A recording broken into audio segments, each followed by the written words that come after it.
அனைவருக்கும் வணக்கம். நாம் இந்த பதிவில் பார்க்க போவது சென்ற பதிவினுடைய தொடர்ச்சியை தான் பார்க்க போகிறோம். அதாவது சப்தஸ்தான ஆலய வரிசையில் நாம் 4வது சப்தஸ்தான ஆலயமான திருவேதிக்குடியில் அமைந்துள்ள வேதபுரீஸ்வரர் கோவிலினுடைய சிறப்புகளை தான் பார்க்க போகிறோம். இதற்கு முன் பதிவிட்டுள்ள 3 சப்தஸ்தான ஆலயங்களை டிஸ்கிரிப்ஷனில் கொடுத்துருக்கேன், பார்த்து பயனடையவும். சிவனின் தேவார பாடல் பெற்ற 274 சிவ ஆலயங்களில் இது காவிரி தென்கரை தலங்களில் 14வது தலமாகும். தல வரலாறு: பிரம்மாவிடம் இருந்து வேதங்களை அசுரன் ஒருவன் எடுத்து சென்று கடலுக்கு அடியில் ஒளித்து வைத்தான். அதை பெருமாள் மீட்டு வந்தார். அசுரனிடம் இருந்ததால் உண்டான தோஷம் நீங்க வேதங்கள் சிவனை வழிபடவே அவர் தோஷங்களை புனிதப்படுத்தினார். பின் வேதங்களின் வேண்டுதலுக்காக வேதபுரீஸ்வரராக எழுந்தருளினார். தலத்திற்கும் திருவேதிக்குடி என்ற பெயர் ஏற்பட்டது. பிரம்மா தனக்கு ஏற்பட்ட ஒரு சாபத்திற்கு இங்கு சிவனை வேண்டி விமோச்சனம் பெற்றார். பிரம்மாவிற்கு வேதி என்று இன்னொரு பெயர் உண்டு. இதனாலும் சிவனுக்கு இப்பெயர் ஏற்பட்டதாக சொல்லுவர். சோழ மன்னன் ஒருவன் தன் மகளின் திருமணம் தொடர்ந்து தடைபட்டு வந்ததால் மிகவும் வருந்தினான். ஒருமுறை அவன் இக்கோவில் வந்து மங்கையர்க்கரசி அம்மனை தரிசனம் செய்து தன் மகளின் திருமணம் விரைவில் நடக்க வரம் வேண்டினான். அம்மனின் கருணையால் அவனது மகளுக்கு விரைவில் திருமணம் நடந்தது. அன்றிலிருந்து தன் மகளுக்கு மங்கையர்க்கரசி என்று செல்ல பெயர் சூட்டி தன் நன்றியை தெரிவித்தான். அதன் பின் கோவிலுக்கு பல திருப்பணிகளும் செய்தான்.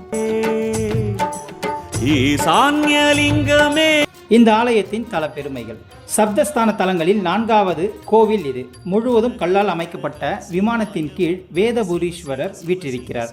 விமானத்தின் 4 திசைகளிலும் வேதங்களை உணர்த்தும் நந்திகள் உள்ளன. வட திசையில் சிவனுடன் எப்பொழுதும் இருக்கும் மனோன்மணி அம்பிகை சிலை உள்ளது.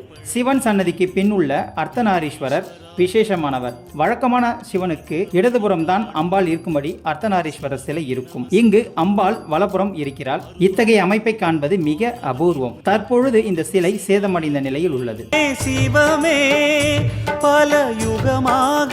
பிரம்மன் வழிபட்ட தலமாதலால் திருவேதிக்குடியானது. பிரம்மன் பூஜித்த தட்சிணாமூர்த்தியை நாமும் வழிபட்டால் கல்வி வேள்விகளில் சிறந்து விளங்கலாம். 4 வேதங்களும் இங்கு இறைவனை வழிபட்டுள்ளன. வேதம் கேட்பதில் விருப்பமுள்ள பிள்ளையார் இத்தலத்தில் தலை சாய்த்து அருள் பாலிக்கிறார். எனவே இவர் வேத பிள்ளையார் என்று அழைக்கப்படுகிறார். 4 வேதங்களையும் பின்பற்றுபவர்கள் இத்தலத்தில் அதிகமாக வாழ்ந்த காரணத்தினாலும் சதுர்வேதி மங்கலம் என்ற பெயரும் இருந்துள்ளது.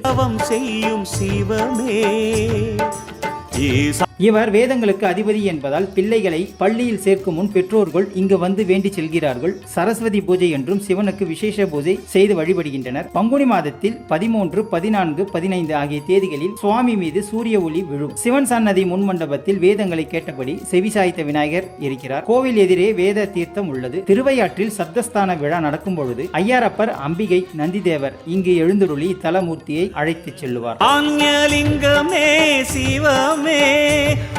திருமணத்தில் தடை உள்ளவர்கள் இத்தலம் வந்து இறைவனையும் அம்மனையும் வழிபட்டு சம்பந்தரின் பதிகத்தை வீட்டில் அமர்ந்து காலை மாலை இடைவிடாது படித்து வந்தால் விரைவில் திருமணம் நடக்கும் என்பது தொன்னம்பிக்கை. சுவாமி அம்பாளுக்கு வஸ்திரம் அணிவித்தும் கோவில் திருப்பணிக்கு பொருளுதவி செய்தும் நேர்த்திகடன் நிறைவேற்றலாம்.